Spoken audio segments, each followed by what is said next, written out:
Let's see cardiac auscultation. So cardiac auscultation is the test done in order to hear the heart sounds. And those sounds are two. In the yell, S1 and S2. The S1 sound stands for the closure of atrioventricular valves, or the valves between the atria and ventricles. And the S2 sounds is for the closure of semirenal valves. Those are aortic and pulmonary valves. And the heart sound, S is rap, S2 is dap. So when you hear them, they will sound like rap dap, rap dap, rap dap. The S1 sound is a very low sound, but it lasts longer than the S2. You get me? S1 is low sound, but it lasts longer than S2. We are going to find out. So guys, you can also differentiate the sound S1 and S2 as follows. S1 also sound as boom and S2 as tack. So they will sound like this: boom, tack, boom, tack, boom, tack, boom, tack, boom, tack. I think these are the easiest way to differentiate this sound. Boom, tack, boom, tack. When you test it on a human being, you will see how easy it is. In order to auscultate, you will simply need one equipment called the stethoscope. That is the only thing you will use in order to hear the heart sounds. And there are some areas where you will put the stethoscope in order to do auscultation. The first area is the mitral or bicuspid area. It is located at the left fifth intercostal space in the mid-clavicular line. That is where we call mitral area.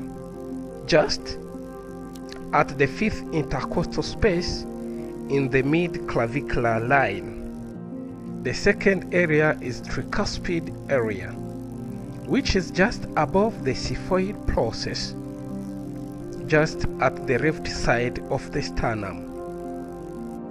The third area is the aortic area. It is at the second intercostal space at the right edge of the sternum. The pulmonary area, that is the fourth, it is at the second intercostal space, the same level as aortic area, but at the left edge of the sternum. So aortic, it is at the right edge, while pulmonary area, it is at the left edge of the sternum. Now let's see how to do it on a human being. Now let's see cardiac auscultation area. The first area is the mitral or bicuspid area. It is at the fifth intercostal space in the mid-clavicular line. You cross the line from the mid-distance of the clavicle through the nipple. That is the mitral area. It is also the apex of the heart. Good. Then the tricuspid area. It is above the xiphoid process, just at the left edge of the sternum. That is the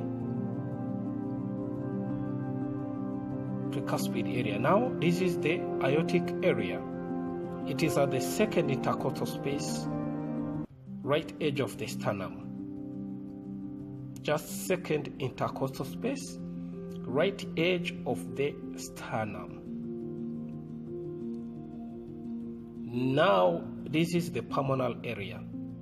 It is at the same level as the aortic area, second intercostal space, but on the left edge or at the left edge of the sternum. Let us repeat once again the mitral area. Remember, you hear the same sound on on all areas, but the sound are easily heard at the mitral area or the apex of the heart. You hear both S1 and S2 sounds that sound like boom, tuck, or rap, tap, rap, tap. So this is the mitral area or bicuspid area. Good. The fifth intercostal space at the mid-clavicular line. This is the tricuspid area, above the xiphoid process, left edge of the sternum. Tricuspid area. Good. Let us move to the aortic area. That is the second intercostal space, but at the right edge of the sternum. That is aortic area. This is the pulmonary area, second intercostal space, but left edge of the sternum. Remember, you will hear both sound at every auscultatory area. Good, but the sound are easily heard at the mitral area.